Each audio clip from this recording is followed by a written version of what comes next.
សូមអនុមោទនានិមន្តនិងអញ្ជើញតាមដានសម្ដាប់នៅធម៌បទដែលមានចំណងជើងថាពុទ្ធកិច្ច45ព្រះវស្សាដែលជាការសំណូមពរជាធម្មទានដោយឧបាសិកាឡូយដាវីនៅរដ្ឋ Washington សហរដ្ឋអាមេរិកស្វាធ្យាយដោយព្រះសង្ឃវត្តមនីរតនារាមដូចតទៅគ្រាកាលព្រះសម្ពុទ្ធប្រសើរផុតដ៏ឧត្តមបានត្រាំងជាបាធម្ម45ព្រះវស្សាបំពេញពុទ្ធកិច្ចមិនដែលដាច់វេលាណាសន្មន្តឈ្មោះហៅថាពុទ្ធកិច្ចមាន5យ៉ាងទី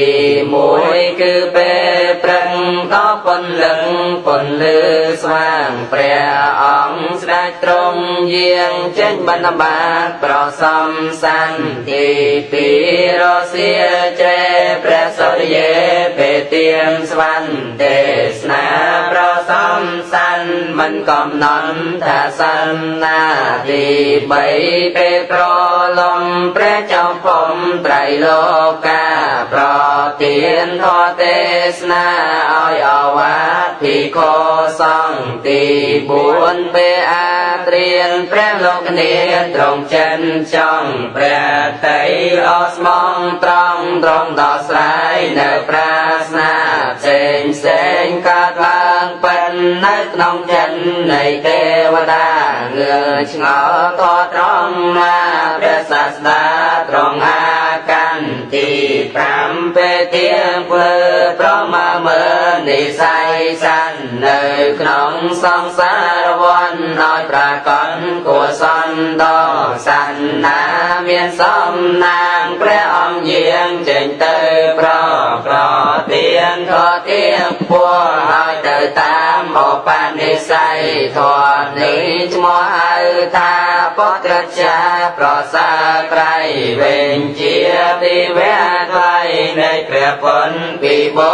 រាណបំពេញអត់នឿយណាយរាល់ថ្ងៃមិនដែលខានលោកព្រះចូលនាំពៀនទៅជប់ខានទាំងអ